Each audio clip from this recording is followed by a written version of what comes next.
The left cerebral hemisphere is largely responsible for creating a coherent belief system in order to maintain a sense of continuity towards our lives. New experiences get folded into the pre-existing belief system. When they don't fit, they are simply denied. Feeds us the knowledge of truth. And with a knowledge of truth learned in new human experience as we grow through and learn through experiences, we have an emotional impact to experiences, knowing, and what we know in the experience is the experience, the truth of the experience. After we understand it logically, after it's been, after thought has been impregnated by this feminine element, with the knowledge of truth from the experience, and then the emotional impact comes. The emotional impact is used as a guide to understanding first uniqueness and then the self-expression of that uniqueness. We see this in our children now before they're turned into the teenager show theory, and we call that innocence. We're very deeply moved by that, and knowing how the child works spiritually is knowing the spiritual mechanics of spirit, how they work. Okay, there's a ton of information to know, but this is the beginning, and the beginning of life in people. Okay, so truth and its emotional response gives a person knowing. It's just awareness, consciousness. That truth also provides thought and thought process. First thought is the first thought awareness. Counterbalancing this is the right cerebral hemisphere, which has the opposite tendency. Whereas the left hemisphere tries to preserve the model, the right hemisphere is constantly challenging the status quo. When the discrepant anomalies become too large, the right hemisphere forces a revision in our worldview. However, when our beliefs are too strong, the right hemisphere may not succeed in overriding our denial.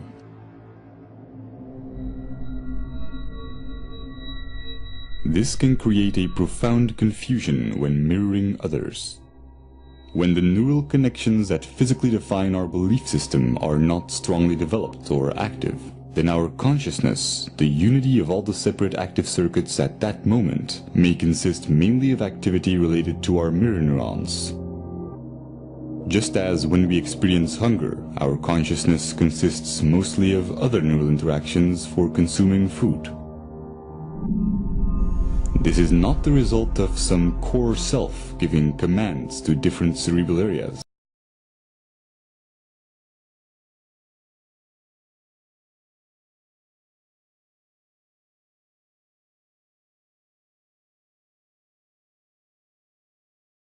In our experiences, as you're sitting here listening to me, it's a new experience for you. As I speak words, you're logically absorbing that and trying to understand them. That's a new experience. And because we're emotional creatures, we have emotional responses to those things. And if you're feeling those right now, then that's what I mean, but you're soon to feel them. And you've felt them. You've felt their emotional response, so you know what I'm talking about. That's the first feminine element of the spiritual life inside the child. The second one is once thought has become impregnated with the knowledge of truth through the experience, and then the emotional impact to help self-discover self and uniqueness of self from this life source that truth is to us. Wisdom, the wisdom of truth and emotional response. That's another feminine element because it births knowledge of the experience. So we go through our experiences and we accumulate a knowledge base of our experiences. Knowledge base is fed to us from the knowledge of truth, fed to us from the life source, fed to us from whatever feeds the life source. You decide what that is in your heart's thought because it's unique to the individual. The third element. After wisdom sees the knowledge base of truth that we have, that helps us understand to the point that we understand now, and more to learn, and we learn through the awareness of truth. So that's provided for. Life is provided for through truth. wisdom of the two. Knowledge and the emotional response. The emotional response is until knowledge fades. It is the heart's thought. The heart's thought has wisdom and a thought process. It connects with our masculine elements in thought. Anyway, wisdom explains a definition of the accumulation of the knowledge that we've experienced, you see? And it develops things like empathy. And we can act through empathy in other people, feel loved by the actions of goodness. And what that takes is a person to calculate thought with intellect's feminine element is wisdom. Okay, so truth and logic is one element that brings life of that understanding. Truth in its understanding. Intellect and wisdom brings us to a light and logic, a greater light and logic that defines the first thought's understanding of our human truth. Do you see? It's basically this notion that if we take two substances, we can make a third substance out of this. So through intellect and wisdom, the lower levels of truth and logic that provide the information, we are led there. Three as such is always the power of transformation. It is the end result for the alchemist, basically saying, I took certain things and I created something new. Through intellect and wisdom, as long as we keep calculating thought, heart's thought, with the wisdom of good, the third element, instead of the rejecting one, because rejection of human emotion, truthful human emotion in a child, is seeking, a child speaks and seeks acknowledgement. That's the joy and the innocence part, when a child feels acknowledged. But when we reject them, on purpose or not, and a lot of it's not on purpose, we think we're doing the right thing, but what we're doing is really killing off the spiritual life inside the child. It happened to each one of us, and each one of us know what that means. Well, now there's a map in understanding how that works. So now you don't have to. You have to develop yourself into a balanced, determined self in order to be the acknowledgement model of parenting. The third element. For which every child needs to maintain itself throughout into adult land without becoming reckless and self-destructive and a drain on community instead of a contributor. We are not bad people. We're not evil. There's an element, you know how life I just described, and you get that? An elemental, dark source of spiritual influence inside each of us because it's invited through the rejection model of parenting. Its dangers are the result of what we see in the world today. Each generation of human being used to think in terms of life. Now we think in terms of spiritual death of that life, the innermost truth of the self, because we fear so terribly the humiliation, the stem result emotions of negative feeling that are left unresolved, that connect with early childhood feelings of humiliation, embarrassment, and ridicule. When we think we're going to feel that, we shut down, we don't express, and in that way we're in prison.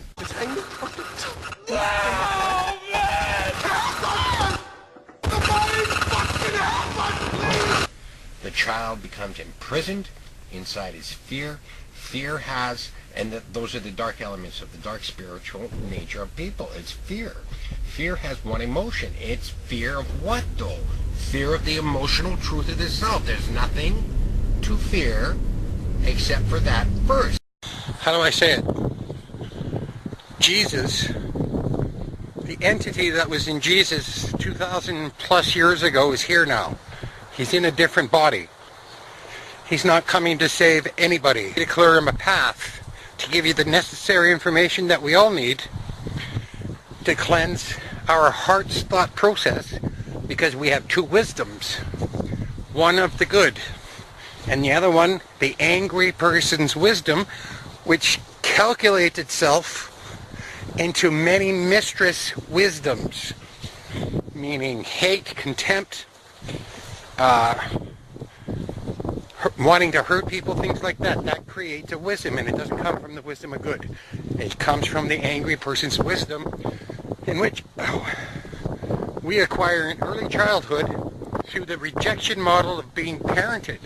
If we had the acknowledgement model of being parented, then the other wisdom would not have access. It gets access through rejection in early childhood. It's like an open door for this wisdom to enter into the child. And as we all know, some children grow up to be adults with this wisdom, and it makes them evil. The things that are coming are for education purposes. Even people who are with the wisdom of good, I am now, I never used to be, have an education coming. We all have an education coming. Those who are in the angry person's wisdom and the mistress wisdoms have an education coming. The heart projects an electromagnetic pulse that extends 15 feet around the body, all around us. The wisdom of the good projects that electromagnetic pulse. The angry person's wisdom projects a pulse too. When he decides he's collecting us, he's looking for electromagnetic pulses, not faces, not names. The book of names, gone. And we all now have the information deciphered from the Dead Sea Scrolls and the secret sayings of Jesus Christ to cleanse ourselves. I found a way also to heal unresolved emotional pain from childhood using the secrets method, but adapted to early childhood programming. It's all free. There's no contact information, just information. And I'm going to let them know about this queen bitch who thinks she has a hold over everybody, but she has no longer a hold over nothing because of the new understanding, the new religious belief. Nobody can fuck with that, not even court, not even their imaginary fucking line that makes them believe that they're on the water. You should read my submissions. They're not changing. Building my own fucking ADAC.com. ADAC is spelled A-A-D-A-C. Building my own fucking ADAC.com. Later.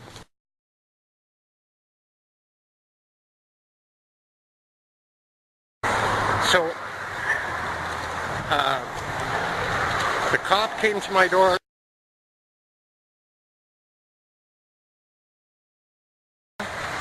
with his superintendent, who I thought was a fucking security guard, but it was a superintendent.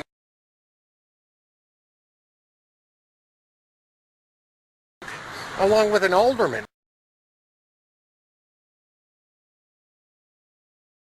Or an MLA or whatever the fuck she was. All three of them came to evict me from my house.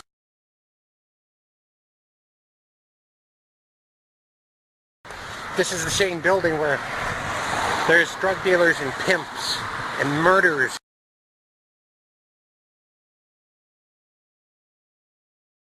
and blood and needles everywhere in that fucking building. And they're coming to pick a fight with me. That was a mistake. I'm also the author of Jesus and the Keys of Knowledge.com. But I didn't do that by myself. It took a group of us to decipher what the Bible code meant in the Dead Sea Scrolls. Not the infected Bible, but the Dead Sea Scrolls, the secret sayings of Jesus Christ. You're welcome. You're welcome. Anyway. And then what happened after our training, we were all allowed to put into our own words what the deciphering meant to ourselves is in our own uniqueness. And Jesus and the Keys of Knowledge is mine. There's 15 other versions of that. However, I don't think they're as accurate as I am. Anyway, so they tried to relocate me like I was a native person who had been in residential school for all his life. In my written submission under Good Cop, Pedophile Cop, spiritual pedophilia, read about that, what that is. It's the same tool in the toolbox that a fucking physical pedophile uses on a child to remove his own human will, keep his underwear on. These motherfuckers came to my house to remove my human will to keep my home. Like they've been doing to Native people all these years. We're going to put a stop to that. I'm putting a stop to that. So please read my written submissions. They're not changing. We all have constitutional rights, man. And I'm going to make sure we get them now. What else? I don't know. Good luck to me. Oh, there's a thing. I need to be going in with constitutional rights lawyers and criminal fucking lawyers. But I can't because it's a Holy Spirit violation for a Gnostic priest to invite any form, shape or form of the other wisdom into our lives and have that wisdom infect us. And lawyers are full of the second wisdom. We both know this. So I'm there all by myself. I'm going to get hung out to dry for this, but at least you know what I'm doing, and that's the only important thing to me. I care nothing. One second, what? I wrote this as part of my thing. Give me the knowledge of God and oneness together with God, and I care not who makes your fake laws. Dude, I love that part because I saw in Zeitgeist, that mouthpiece that shot his mouth off. And give me control of your banks and I care not who makes your laws. Fuck, man. That felt good, dude. Anyway, in the new time, these motherfuckers aren't going to be allowed anymore. These politicians and fake cops and dirty cops aren't going to be allowed anymore. We're going to put a stop to that bullshit. Not me and mine, but all of us together. Fuck it. Not because I say so, but because of the way that information is going to impact you. Like it impacted me. And plus, even if you don't like God or hate God or whatever fucking God you disagree with, there's a way to heal unresolved pain. It has nothing to do with religion or God. Just, if you ever heard of The Secret, who hasn't? I found a way to apply that to heal unresolved pain from the past. So, get on it. What does that do? Doesn't make you happy. Because you got to create brand new emotional experiences to make yourself happy. But the unresolved pain and the unresolved fear isn't there anymore. Interfering with that, and that's key. And besides, who doesn't want to heal their unresolved pain? And how many people, how many psychiatrists, everybody has been looking for that remedy all these years, right? It's here now. You can do it. Once your pain is gone, and I mean literally gone, in fucking 3 weeks gone, simple meditations too. It's focusing your emotional energies, but on specific areas. And the thing is, the meditations take seconds a day. In 3 weeks, your pain is gone. When your pain's gone, your fear's gone. When your pain and fear is gone, there's nothing standing in your way of exploring brand new emotional experiences with other people. So that's important. The water comes quickly, hey? It's coming in October, I think. Oh, October 13, 1917. The occurrence at Fatima. My court date for this fake eviction with an alderman and a fucking police chief there? Are you fucking kidding me? Is October 13th, 2017, 100 years to the day. Unbelievable. I can't fucking believe that. So, what's my point? I don't give a shit what my point is. You know what? Nobody's gonna fucking remove me from my fucking home. And now you have the power and the tools and the knowing that nobody will ever remove you from yours. All the different parts of the brain become active and inactive and interact without a core. Just as the pixels on a screen can express themselves as a recognizable image when in unity, the convergence of neural interaction expresses itself as consciousness. At every moment, we are in fact a different image, a different entity when mirroring, when hungry, when watching this video. Every second, we become different persons as we go through different states. When we use our mirror neurons to look at ourselves, we may construct the idea of identity. But if we do this with our scientific understandings, we see something completely different. The neural synergies that produce our oscillating consciousness go far beyond our own neurons. We are equally the result of cerebral hemispheres interacting electrochemically, as we are of the senses connecting our neurons to other neurons in our environment. Nothing is external. This is not a hypothetical philosophy. It is the basic property of mirror neurons, which allow us to understand ourselves through others. Seeing this neural activity as your own while excluding the environment would be a misconception. Our superorganismal features are also reflected in evolution, where our survival as primates relied on our collective abilities. Over time, the neocortical regions evolved to permit the modulation of primitive instincts and the overriding of hedonistic impulses for the benefit of the group. Our selfish genes have come to promote reciprocal social behaviors in superorganismal structures, effectively discarding the notion of survival of the fittest. The brain's neural activity resonates most coherently when there is no dissonance between these advanced new cerebral regions and the older, more primitive ones. What we traditionally call selfish tendencies is only a narrow interpretation of what self-serving behavior entails, wherein human characteristics are perceived through the flawed paradigm of identity, instead of through a scientific view on what we are. A momentary expression of an ever-changing unity with no center. The psychological consequences of this as an objective belief system allow self-awareness without attachment to the imagined self, causing dramatic increases in mental clarity, social conscience, self-regulation, and what's often described as being in the moment.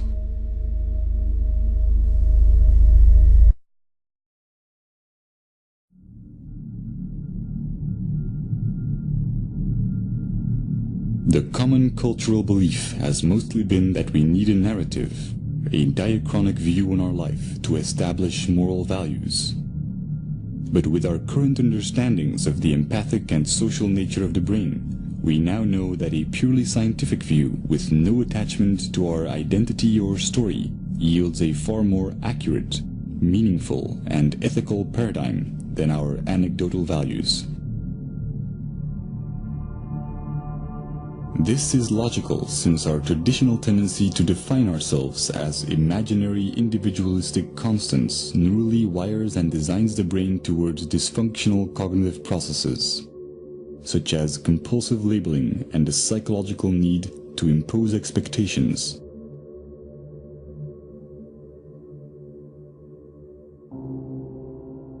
Practical labeling underpins all forms of interactions in our daily lives. But by psychologically labeling the self as internal and the environment as external, we constrain our own neurochemical processes and experience a diluted disconnection.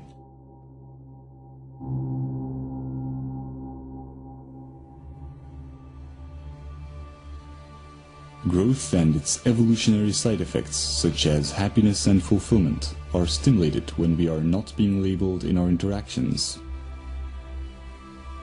We may have many different views and disagree with one another in practical terms, but interactions that nevertheless accept us for who we are without judgment are neuropsychological catalysts that wire the human brain to acknowledge others and accept rationally verified belief systems without dissonance.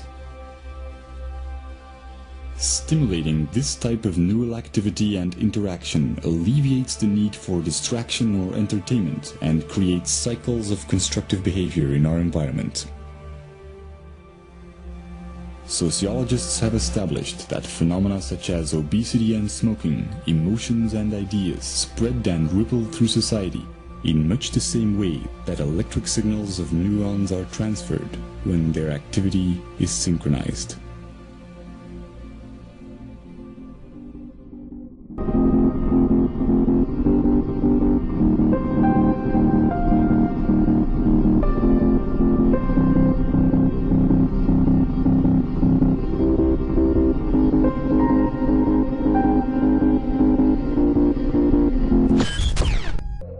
these derivations could bring up questions about free will, since awareness seems to only take place after the action within our perception of time. Most neurological investigations that have shed light on this question show that action is indeed taken before becoming conscious of it. But a deterministic point of view is based on an erroneous concept of time, as is illustrated by the mathematical probability descriptions in quantum mechanics. These understandings will be relevant for future neurological research, since they show how any neural circuit is a vector with direction, underpinning cognitive dissonance and interference or resonance within C. The ability to understand and consciously alter these directions, acquired through billions of years of evolution, confirms how important our belief systems are in expanding our awareness, and how they affect our working memory, which is responsible for the extent to which we can make connections and for the neural processes that create meaning. It also explains how artificial awareness will require a network of independent processors instead of a linear sequence of complex algorithms.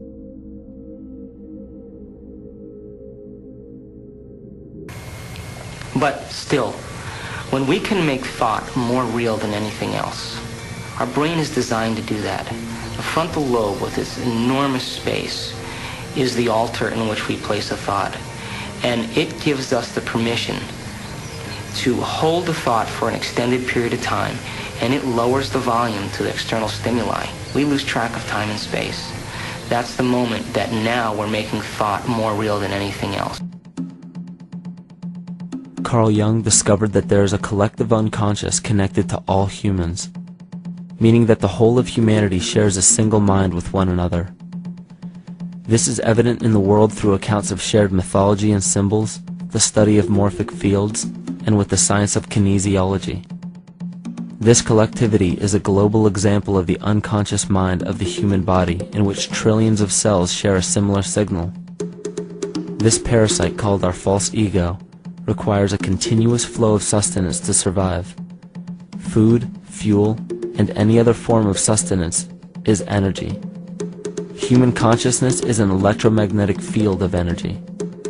When this potential energy is utilized, it then releases kinetic energy, which is used to perpetuate the false ego. This scenario occurs in the smallest parasitic organisms, all the way to a collective organism called humanity. A parasite will release chemicals that cause the host to crave the sustenance that the parasite needs to survive. As long as the host is unaware, it will keep feeding the parasite and starving itself. In a similar way, Wilhelm Reich stated that whole societies suffer from a psychosis caused by starving our organic biological impulses, is that on a collective level, the suppression of a natural function, whether biological, spiritual, or emotional, will result in an abnormal reaction, a psychic disease. This is the very nature of the false ego. It acts as a red herring to distract us from the freedom we truly have. For this psychic parasite to survive, it must supply us with a chemical that will cause us to remain dependent upon it. In this case, the sustenance is our conscious energy. And in order for us to feed it to the parasite, the chemical of fear causes humanity to crave protection and defense. The functions of the body to survive can be broken down to two basic functions for any organism to survive. You have to be able to grow, maintain yourself, take care of your biology, but you also must be able to protect yourself, so that if you're just growing and you can't protect yourself, you'll become food for something else. So the survival involves a balance between growth and protection.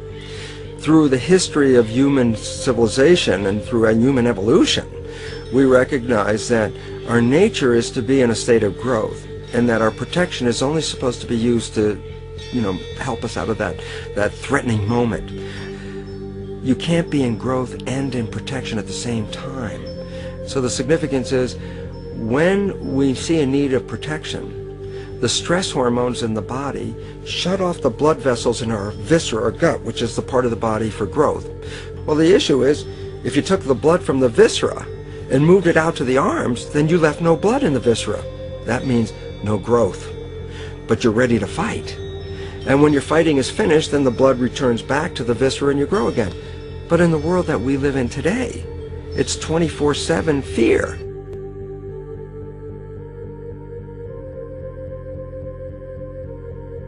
So we have a continuous dripping of that stress hormone into the body. It's just dripping all the time, getting us ready to run or fight or flight at any moment at the drop of a hat. We're ready to go because we're on guard.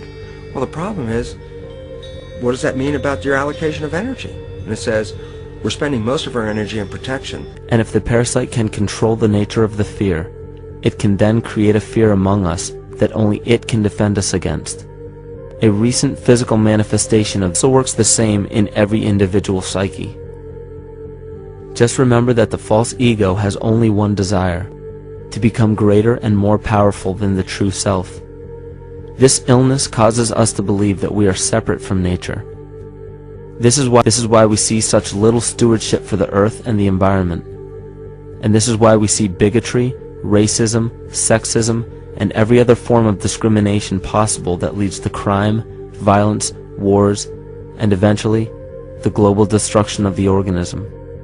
This endless state of fear, confusion, and segregation our world seems to live in is a symptom of the false ego creating a false threat.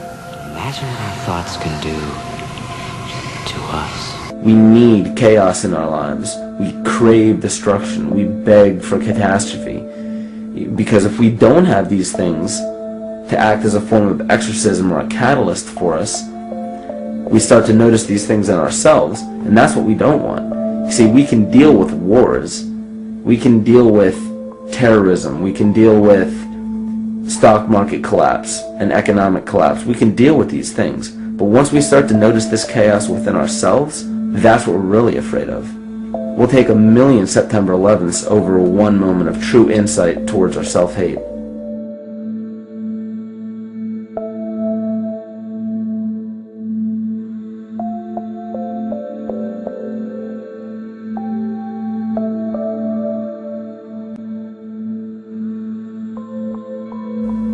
And you know, the most interesting part of all of this is we encounter things every day. Every single day that we either accept with open arms or that we reject violently. The interesting part is not really what we're accepting or rejecting as much as what it is inside us that makes us feel compelled to a certain thing or repelled from a certain thing. There's this fundamental dual behavior of muscular strength or weakness, attraction or repulsion. And what's interesting about this is when you realize that consciousness, awareness, that intangible essence that animates all matter into what we see around us as life, that is where you will find the origin of this dual behavior. The masculine and feminine qualities, yin and yang, existence and nothingness. These are all ways to explain the same behavioral process that begins with awareness, it begins with consciousness. I say let everything be your Bible. Give every piece of information, every person, every event or scenario or situation an honest and open mind. Because then it's your responsibility to respond to it in the way that you choose. Not following the herd, not following convention, it's your responsibility. And that's the point when, no matter how many people tell you you're wrong or right, you're not dependent upon their approval. If we at least question our own actions, question our own thought process, and make a conscious decision to what we feel is right every single day, that's what I believe to be divinity. And that, to me, is what it really feels like to be alive.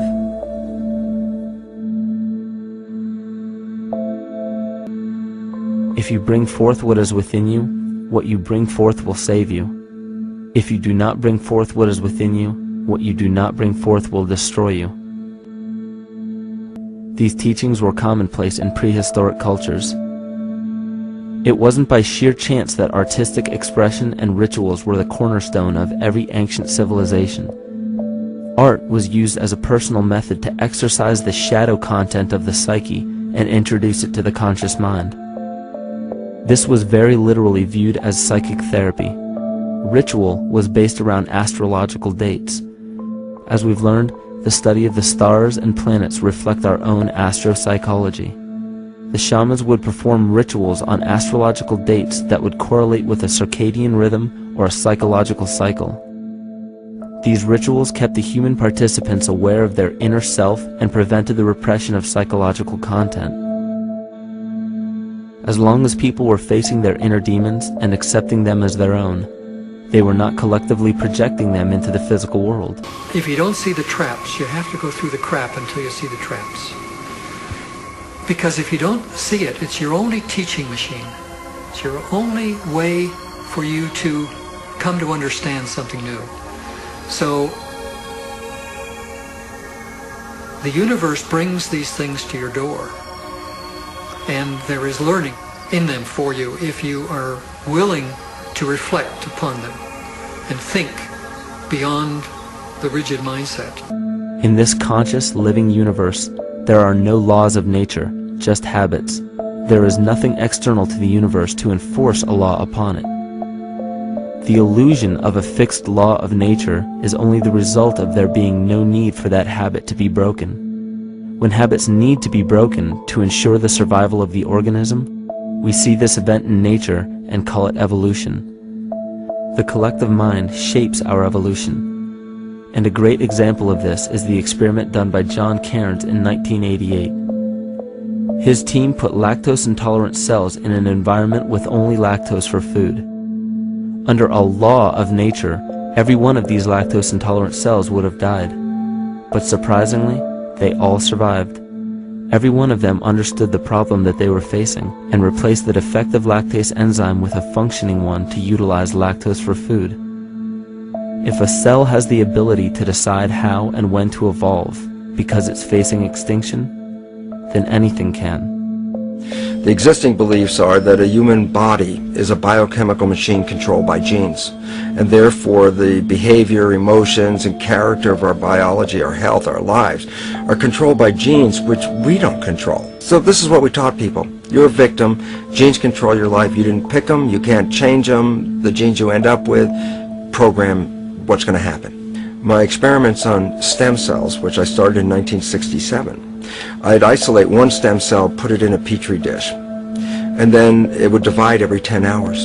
So I took all the cells, split them up into 3 groups, and then just put them in 3 petri dishes. And then I changed the growth medium, the constituents of the environment, in each of the 3 dishes. In one dish, the cells form bone. The second dish, they form muscle. In a third dish, they form fat cells. What controlled the fate of a cell? And the first thing you have to say is, well, wait, they were all genetically identical when they were put in a dish. So obviously the genes didn't control it because they all had the same genes. What was different was the environment. And all of a sudden in my career it said, oh my gosh, here I am teaching genes control life, and the cells are telling me genes respond to life. And since you can control the response, you can control your life. It's how you read the environment, how your mind perceives the environment. And if you understand this, then you could lead yourself to the most wonderful expression on this planet, to be fully alive and fully healthy, just how you respond to the world. Most of us have heard prophets and sages and enlightened beings say that we're all one. But we look out at the world and we see separation everywhere, so how can that be true? Does that mean that I'm one with Jack the Ripper as well as Mother Teresa? Does that mean that I'm one with you? That you find encoded in all major religions, all authentic spiritual paths, is this spiritual idea called oneness. That we are at one with life, we're at one with the presence of God, we're at one with each other. We find that in all the traditions. Hear, O Israel, the Lord our God is one. One presence, one power. The Atman, the Buddha nature, the Christed one. It's in quantum physics. Rupert Sheldrake, the unified field, one presence everywhere. This oftentimes doesn't seem to square with physical evidence, primarily because the average individual sees the world through the filter of a sense of separation. They see the world through their senses. And if you're more in the ego, then you're going to sense survival fear, this angst that you've got to get yours, that it's all about getting. Through spiritual practices, you go beyond the sensory realm and you enter into a field where you see, not with eyesight, but with insight, that everything is connected. The scientists, the quantum scientists would call it a unified field that is everywhere in its fullness, that is undivided. That's what being awake means, is to say, well, I'm dancing in this illusion of separateness, but I'm not separate. For once an individual is broken through, then all the things on the surface that seem separate begin to work together for our good, because we're now in tune with everything on the invisible level. So you end up working not harder, but you end up working a lot cleaner, a lot easier, because you're in tune with all of life. So you're not trying to make something happen on the surface, you're trying to make something welcome on the invisible side of life. Until we're willing to embrace the totality of our humanity and our divinity, we can never be in oneness, because we're taught to say, I'm not that. We're taught to say, you know, I see something I don't like, so I don't want to be that, and we push that part of ourselves aside. And at times, all of us, including myself, at times find it hard to be at one with someone or someones that either don't agree with us, or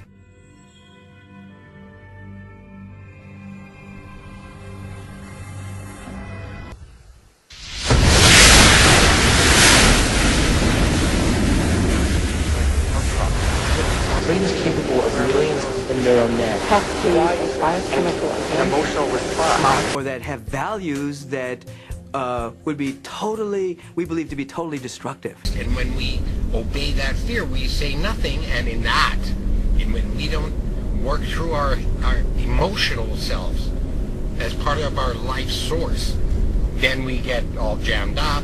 The electromagnetic pulse in our hearts does no longer align with the Earth's magnetic pulse, in which thought and heart's thought, you see, connect and produce the same pulse. Ask your scientist.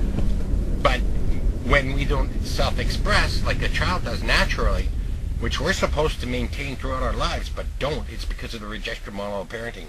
If you're going to reject child, you're creating a monster of duality and spiritual nature, of fearing loss in thought of self-expression. The extreme of that is Hitler's in the world, is at the other end of that. Homeless people, junkies, mental illness that's allowed to rot out like this.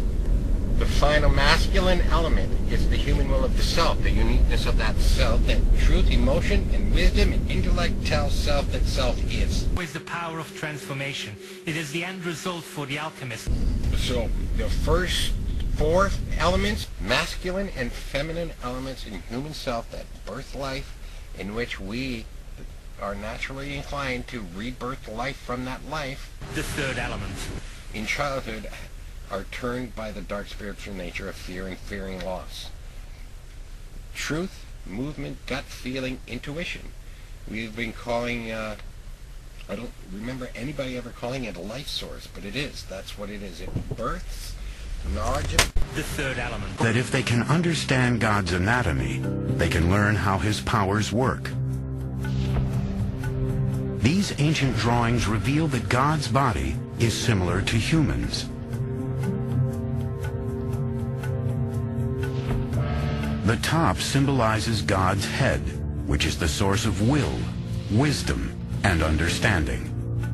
Below that are symmetrically arranged organs and limbs, representing love, power, beauty, eternity, and splendor.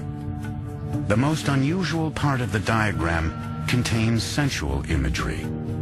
The ninth part of God, called the foundation, is the phallus, or procreative life force of the universe. But according to the Sefirot, God also has female components. The final element, often called Shekinah, was depicted as the feminine half of God.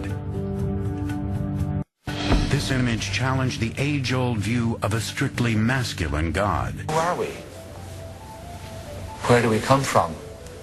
What should we do? And where are we going? Why are we here?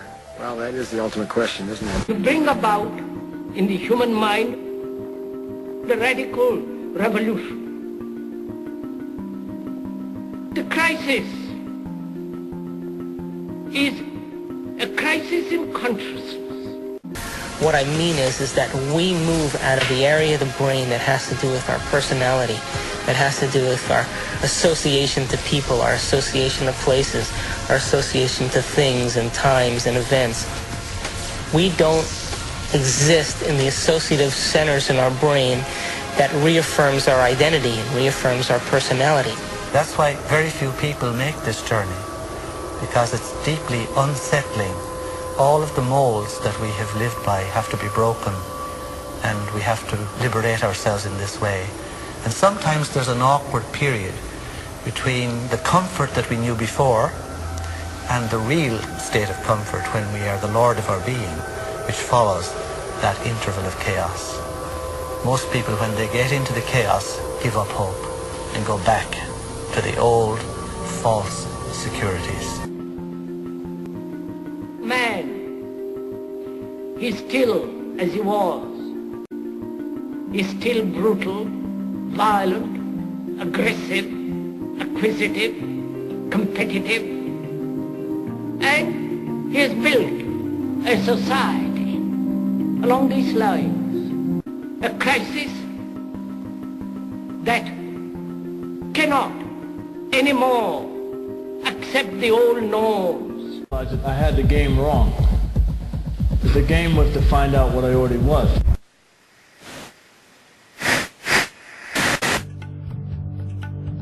What we find for the first time is that this feminine aspect, the feminine consort of God, is divine and is part of the divinity. So to unite the male and female halves of God, this becomes the goal of the whole system. It describes that union in very graphic terms. There really is a romance within God. One brings together these two halves of God. You might say that this is how we actualize the divine potential in the world.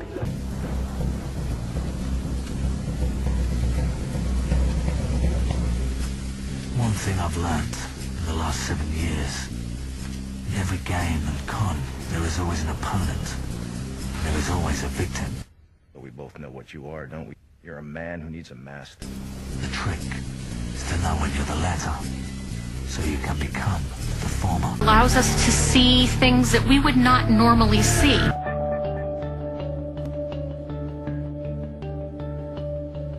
Over the past 18 years, our research center has investigated heart-brain interactions, how the heart and the brain communicate with each other, and how that affects consciousness and our perceptions.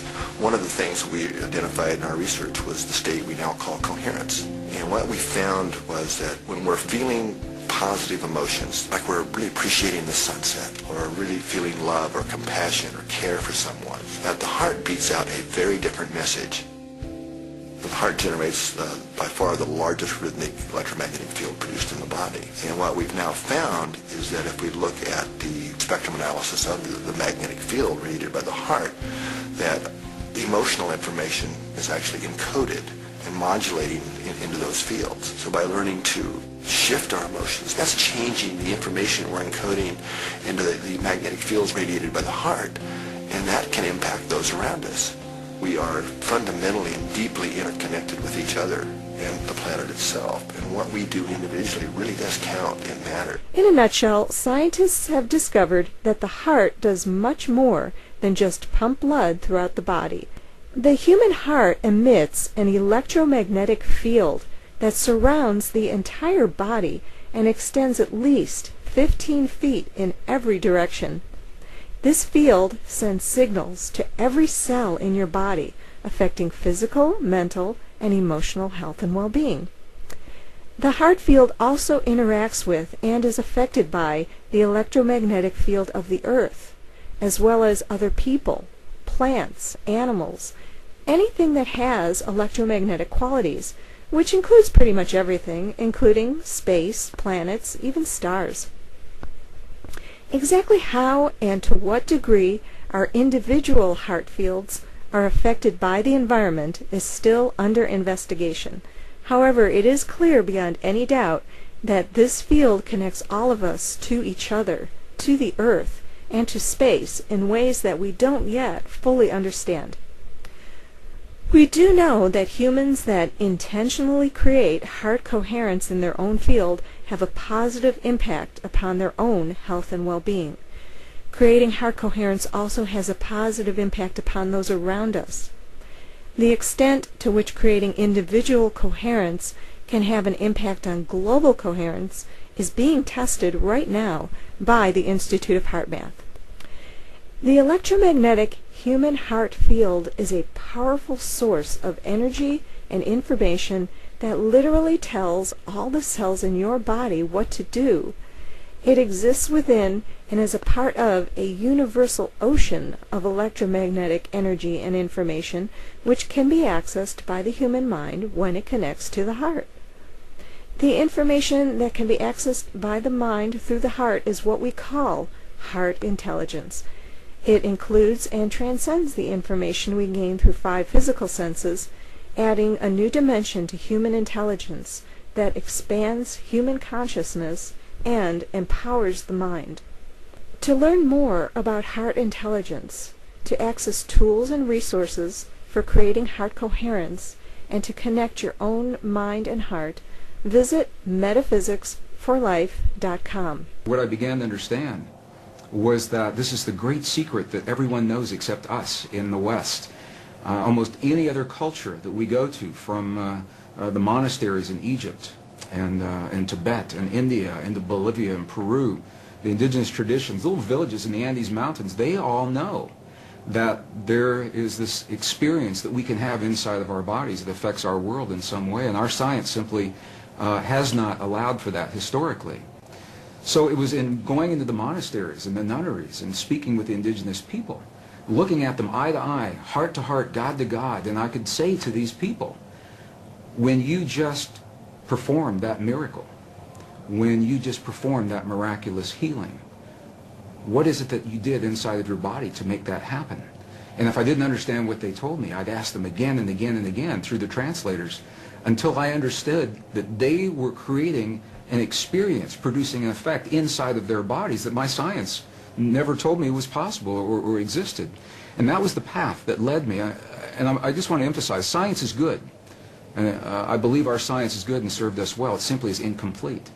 And so it was that path that allowed me to flesh out the missing pieces that we're only beginning to understand today, marrying the best science of our time with the wisdom, 5,000 years of wisdom of our past.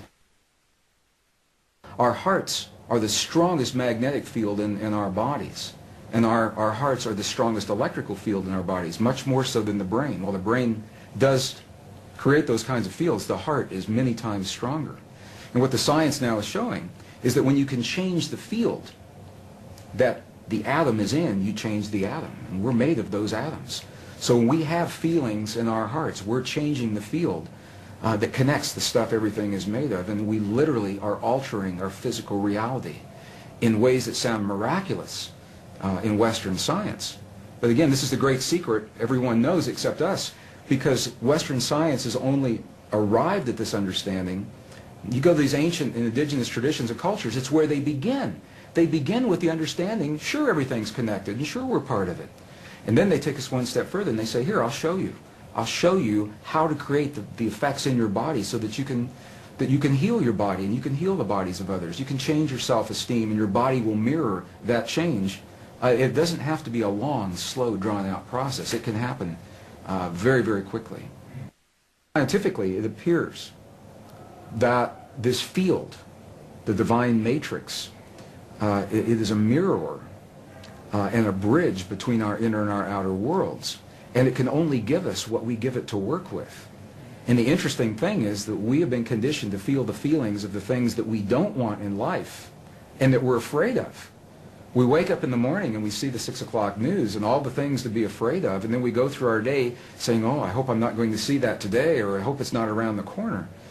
And my question so fascinated me, where do we learn to feel the things that we don't want rather than things that we choose to have?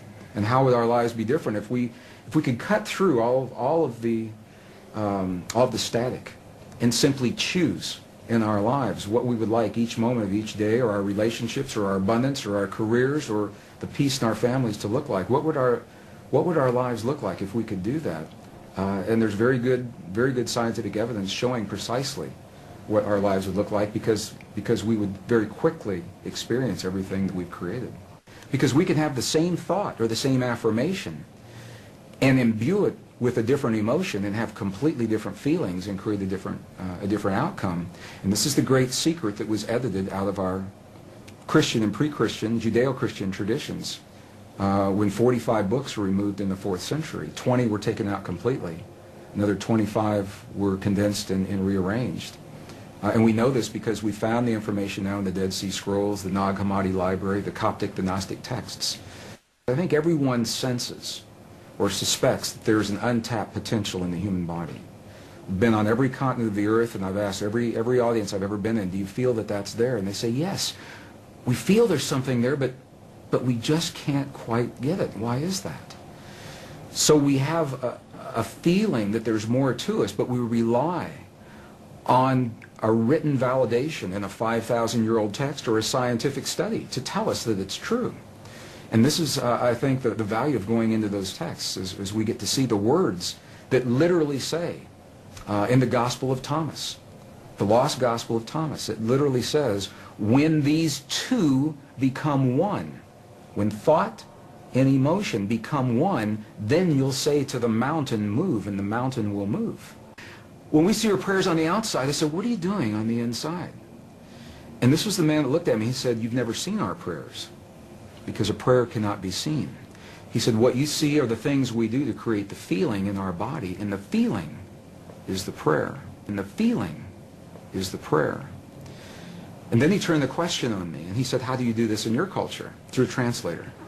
And I began to think about this and realized that when we lost the words in our most cherished spiritual traditions that tell us that feeling is a language that speaks to our bodies in this world, when we lost the words that validated that, we began to think that the words themselves were the prayers, and if we say, or the affirmations, and if we say those words the right number of times, the right time of day or the right time of year, that we've said our prayer or our affirmation, and then if it doesn't work, we get frustrated and we say, well, my prayer didn't work, or my affirmation's not working for me, because we lost the link with feeling and emotion. And all of a sudden a light went on, because I thought if I just got rid of all my bad qualities, and believe me, I have plenty, that somehow that would make me a good person. The piece I was missing is that every dark quality of mine came bearing gifts.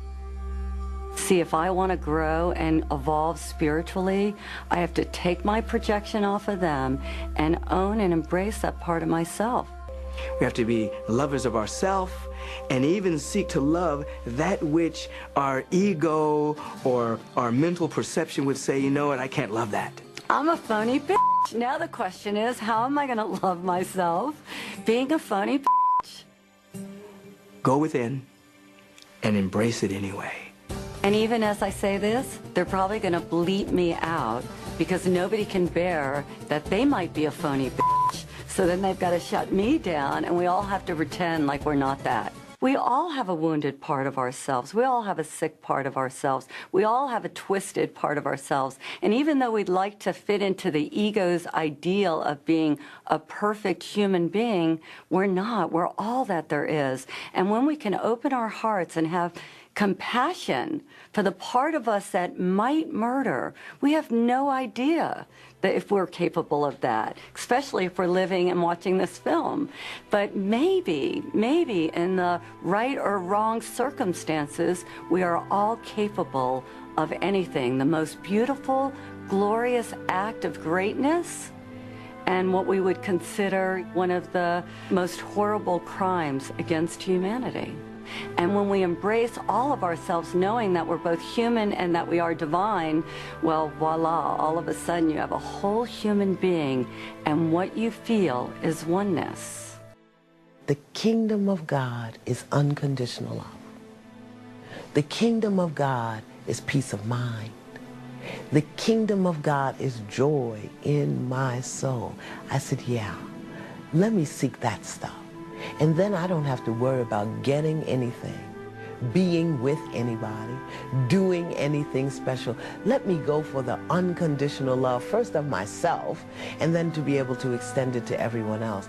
Let me go for the peace of mind, where I'm not worrying about what might happen, what could happen, where I'm just embracing the presence, my I amness, the manna of God in this right now moment. Let me go for that. And let that trickle down and fill every other aspect of my life. That's the kingdom.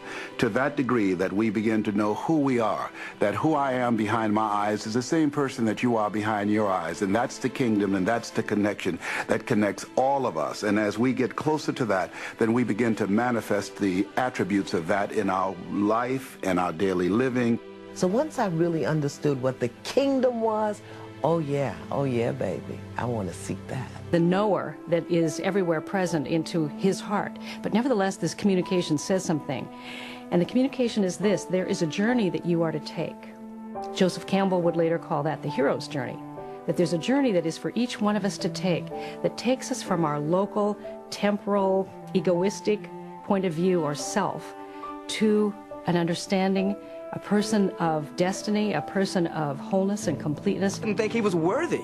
And so that unworthiness combined with willingness provided a space for the presence of God to come through. He wasn't blocking God out with his ego. So the rest of the story is both a literal story, a historic story, but it's also a meta story. It's a story of you and the story of me. And all the characters in that story are parts of ourselves, or to fulfillment, to the land of milk and honey. And he questions, I can't do this. I mean, he stutters, he can't speak well. He's like, who am I to do this? And you and I feel the same way. When a dream, an idea, a calling, something calls to us about make a difference, give something, do something in your local community, do something for the world, do something for your family, do something. And right away we feel like, oh, I'm not up to it. I don't have what is required. I'm not enough for that.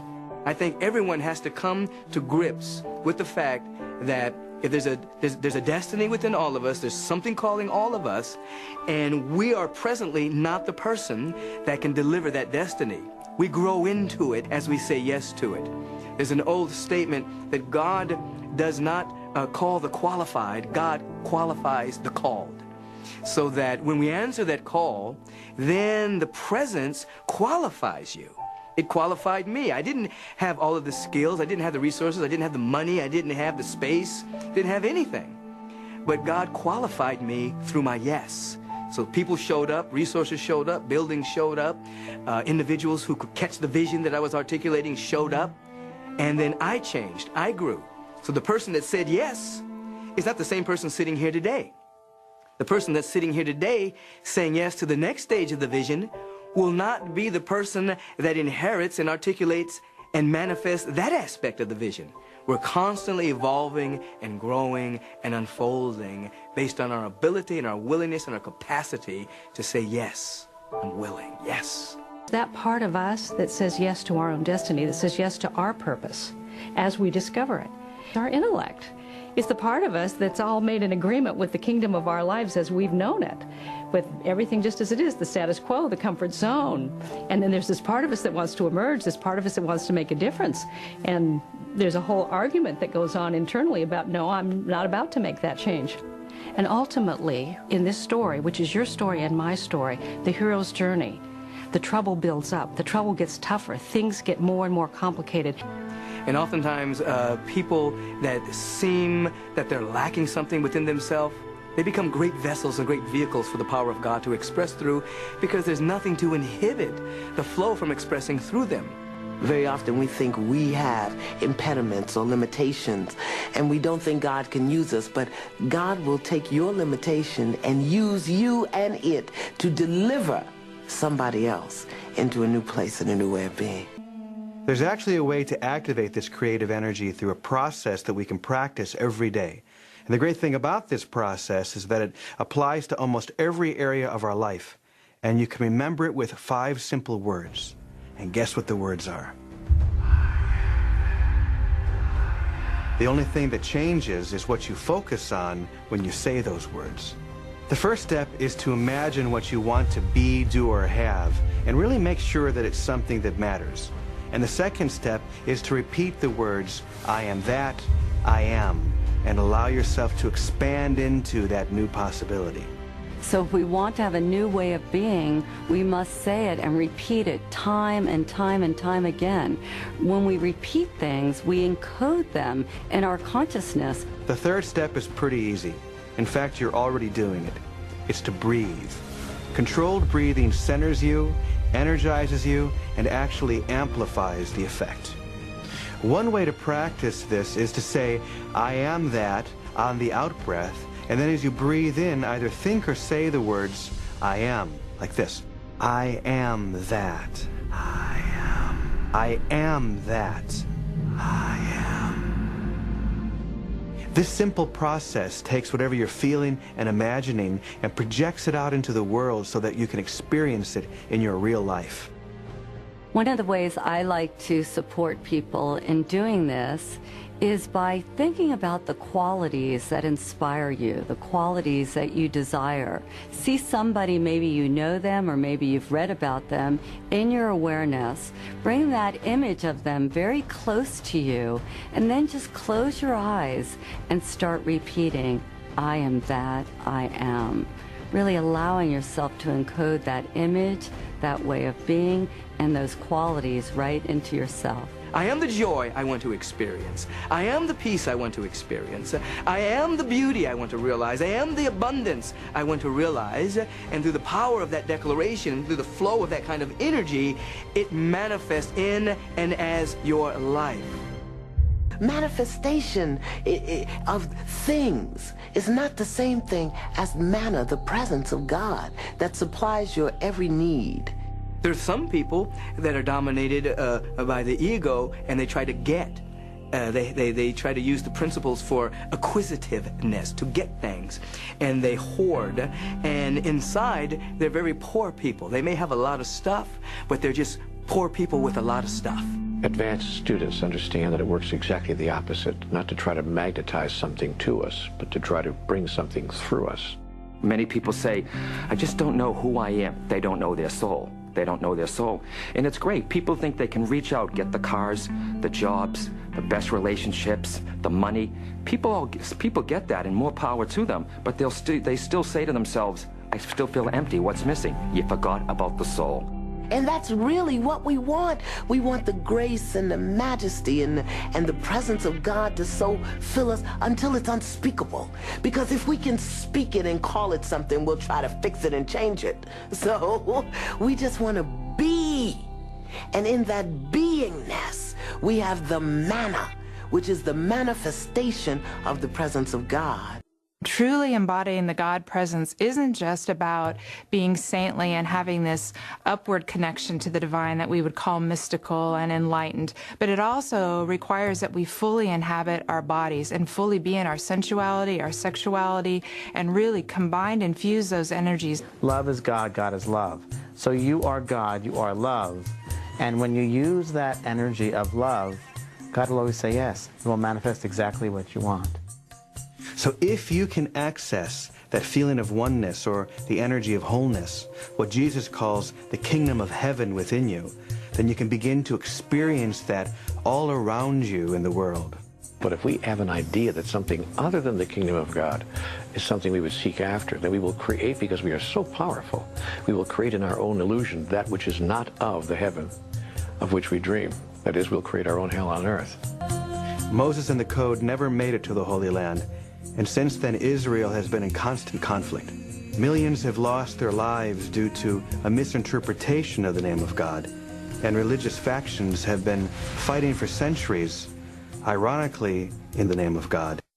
If you have a spiritual practice, when those insights occur, they integrate into your way of living. They don't wipe you out, nor do they just fade into the recesses of memory as to a wonderful moment you once had. Integrates into you. And that sense of oneness and unity becomes more real than anything. You believe that evil exists? I've seen it. So if children are born innocent, at what point does evil enter them? You have experienced good things in your life at least once. And from that you can change everything if you apply that feeling and remembering how it felt while in your meditation attach it specifically to how the child feels in your meditations. When you see that change in the child's whole thing, where it goes from sad to happy, because you are acknowledging in your meditation the child's emotional needs, you see? That's the reprogramming part. If you can't feel that, remember that feeling and focus on that feeling and recall it from memory and feeling, then you need to meditate that to be able to then apply that knowing and how it feels physically as close as you can get that, and apply to the thing in your now, the visualization in the now. So, verbal symbology or verbal symbolism, what does that mean? In the old days, they talked like Shakespeare. They didn't say, look, there's an apple tree, eat an apple. They said, look, that which bears fruit. And from saying that, the listener would then see the tree, see the apple, get hungry, think of feeding itself and its family, getting the emotional inspirations from that, and whatever else is associated with that. But all those good visions and feelings went on when they spoke like that. That's the language of spirit, when you speak to each other's intellectual wisdom like that. That's how they spoke in the old days. We speak more in black and white nowadays. That eliminates that language.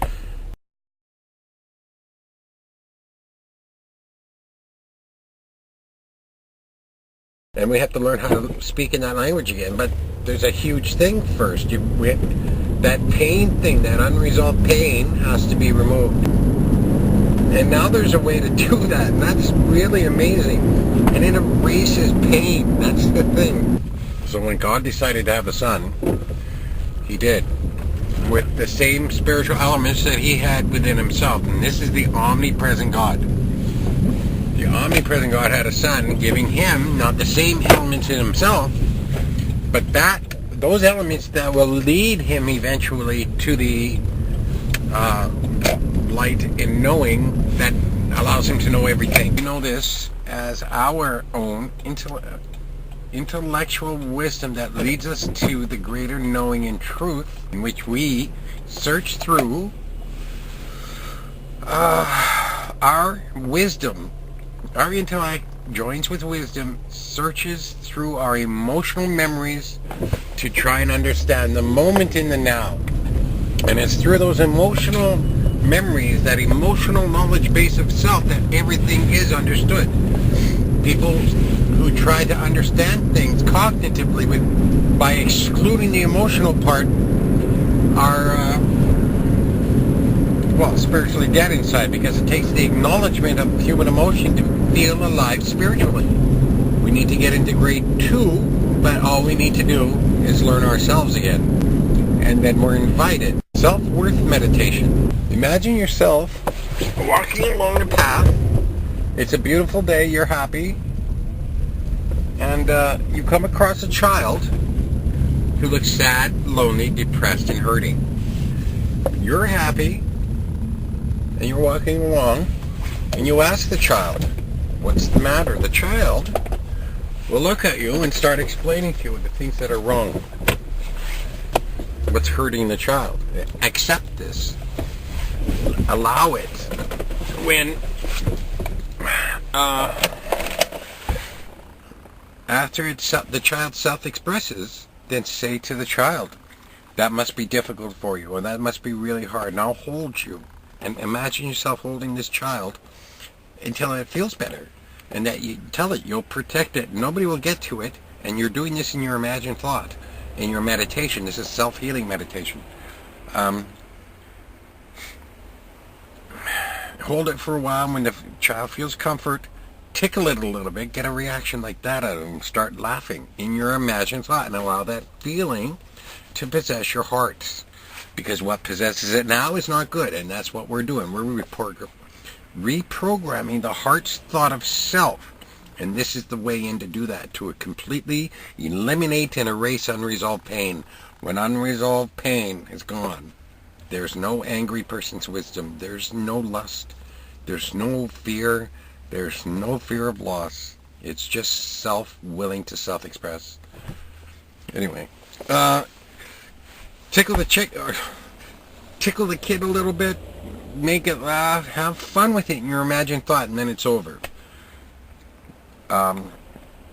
Same thing, but it's you and your feminine element, reverse role if depending on your sex, right? Okay, so for a male, I'm going to imagine my feminine element as my wife, and I'm walking down the same path, coming across the same child looking sad, lonely, and depressed. So now the mother of the two picks the child up, doesn't have to say a word. The mom knows. The mom just holds the child and says, everything's going to be okay. And rock the child back and forth a little bit in the mother's arms. Imagine in your imagined thought, and allow the feeling to fill your heart with that moment. It's not living in fantasy, it's meditation, and it reprograms your heart, because the cells in our body, the brain, the heart, are all programmable. That means they're reprogrammable, and not only that, they don't care what is right and wrong, what is accurate and inaccurate. They will just listen to human will. So when human will speaks to heart like that, in those meditations, begins to heal the heart. It's the most amazing thing I ever found. You know, I've been looking for something like that for like 25 years, and I found it. So, happy birthday. So, and again, once the mom takes care of it, allow the father to come in and give a gentle touch.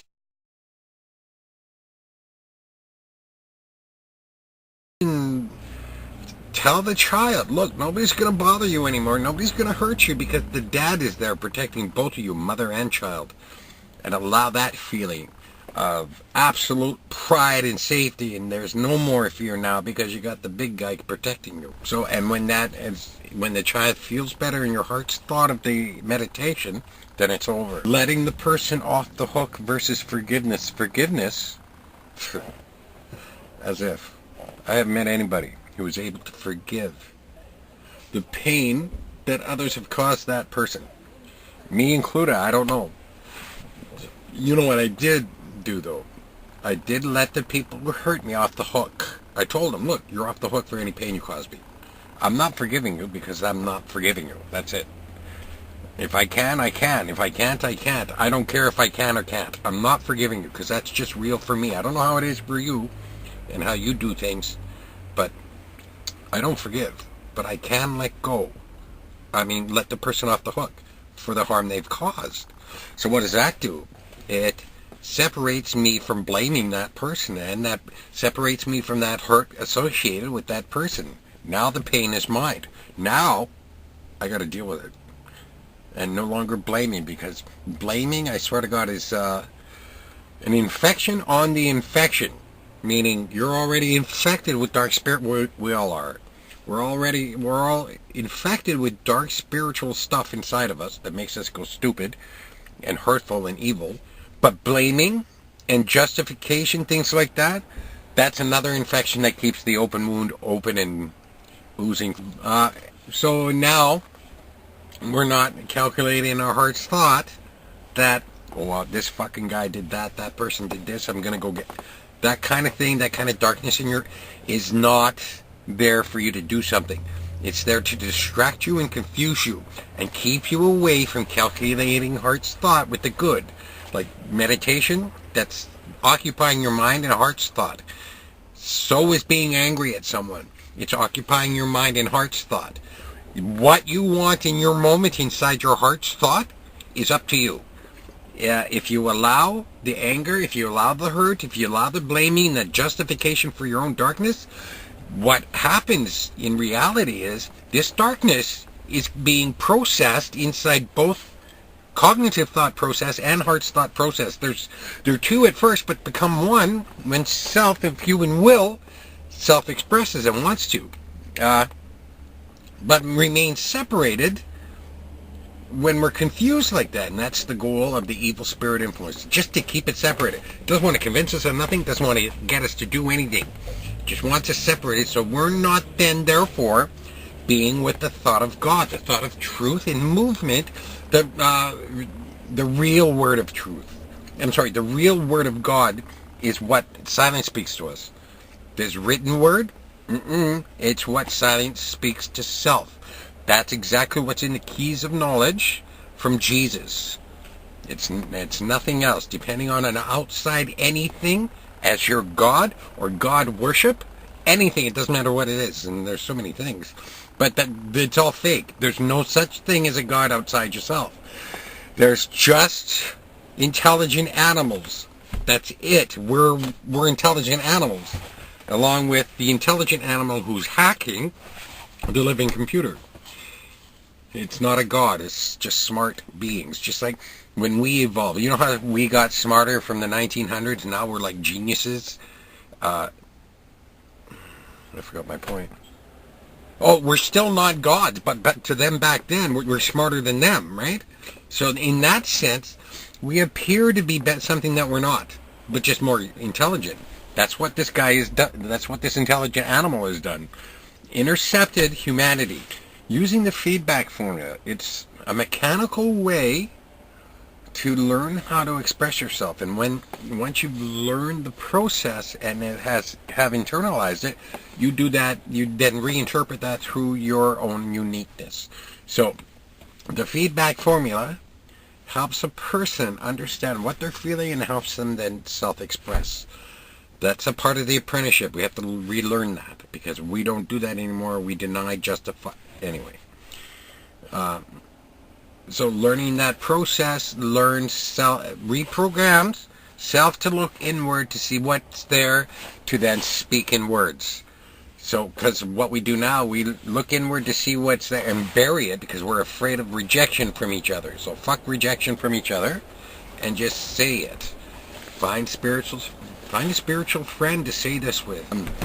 So if you did something nice and kind to me, for me, with me, I would say, I feel, put in the feeling word, happy when you, put in the behavior of the other person that made you happy, and as the result, this is what I need, and express the need. But it's, I feel when you, as the result, this is what I need. Some people will tell you to say, I feel when you, feeling behavior, and as the result, I demand that you do this. It's not like that. Don't do that. Request that the need be met. Risking rejection. And that's a tough thing, I know, but controlling the circumstance will just make you think in terms of darkness, like calculate everything to set things up to make sure everything's safe. But that keeps self away from the inner self, keeps self away from truth and God, and it keeps self separated that way. I forgot my point. Oh yeah. So if you made me mad, I would say I feel angry when you did that, or whatever the behavior was. As the result, this is what I need from you, and go from there. Guilt and shame. Guilt is the spirit of incorruption from heaven. It's a female god and an influence. So she comes and gives us guilt when we do something that goes against movement's truth, hurting another person. Not the mistakes. Mistakes are golden opportunities for learning, but they got turned into something else. We'll take care of that. But when we do something that hurts another person, then guilt will come and say, hey, and makes us feel guilty. And then we can go look that person in the eye and make amends, and then clear up, and then move on. That's what guilt is there for. Others take that and, well, they do what they do with that. They manipulate guilt, distort it, and turn it into shame. Shame is the opposite element of guilt. Shame is irresolvable. Guilt is resolvable when we go and clear up the moment with the person. But shame doesn't go away. There's nothing that can be done with shame, and that's on purpose. Shame is there to keep self locked in prison. Guilt usually turns itself into shame internally if something's not done immediately, with the guilt that comes to us from the spirit of incorruption, who is from God, the God of truth, love, kindness, and is not physical. There's no such thing as a physical God. They're just intelligent animals, just like us. Just like there's no way in God's green earth a human can be a God. You see? The intelligent animal can't be a God. When he comes, he's going to claim it again. So don't look internal. Look into yourself, into your silence, and ask, is this guy God? It'll be up to you in your silence to decide. What else? Problem solving. Oh my God. Problem solving is very simply to know what the truth is, the knowledge of the truth. What's the emotional response? And then what to do, find the best logic of that truth and emotional response to make sure that everyone gets their needs met, not just one or two and the rest suffer. Because that's not problem solving. It's selfishly. It's selfish, determined self, solving problems for himself, not for the whole of the community. The community needs everybody's needs met. Otherwise, we live in Darwinian God worship, where just a few gets their needs met, and the rest of us starve to death. So that's provided for life. It's provided for through truth. Wisdom of the two. Knowledge and the emotional response. The emotional response is its own knowledge base. It is the heart's thought. The heart's thought has a wisdom and a thought process. It connects with our masculine elements in thought. Wisdom explains a definition of the accumulation of the knowledge that we've experienced, you see? And it develops things like empathy, and we can act through empathy in other people, feel love by the actions of goodness. And what that takes is a person to calculate thought with the wisdom of the good through empathy, which you do because you wouldn't be here if you didn't, and don't want to act in a way that is harmful to child. So that's great. To aid the third and final element of the self, the feminine element of the self takes from the knowing and the knowledge spoken to in a specific language to the through silence that's heard in the heart's thought of wisdom of the emotional truth of the self. And then through understanding that, the child automatically does goodness with it. Calculates in heart what's the best thing to do, and that's to act through love. And we love kids for that. We're in love with them because of their innocence with that. And we're all like that. We're all born pure like that. Evil enters. I'm going to show you where evil enters that turns this thought process of life into something else. And it's sneaky. It's not anything to do with evil monsters or Satan that we see on TV. It's internal, it's in childhood, and it well, look out your window, look what it does to people. Well, anyway, we'll get into that. But it's spiritual influence, just like life is, in a mapped out understanding of it now. So wisdom, truth and wisdom birth knowledge of life. For self to consider what that life is through wisdom. The third and final element is the element of the self, the one that rebirths the life fed to it from truth and wisdom, the two feminine elements that feeds a person's spiritual life, the elements of. So we know, and we wouldn't know without those two birthing elements of wisdom and truth and emotional response. Truth and emotional response and the wisdom of the two. Knowledge accumulations of, so we can narrow it down into a tiny definition, all our experiences. You see, we do that every day. So what's my point? Okay, so what is it with the third and final element that has a problem with that? Hang on, we're not there yet. There's three masculine elements to human spirit, of which the first two is logic and intellect. Logic's feminine element is truth. Intellect's feminine element is wisdom. Okay, so truth and logic is one element that brings life of that understanding, truth in its understanding. Intellect and wisdom brings us to a light and logic, a greater light and logic that defines the first thoughts of our human truth. Do you see? So through intellect and wisdom, the lower levels of truth and logic that provide the information, we are led there.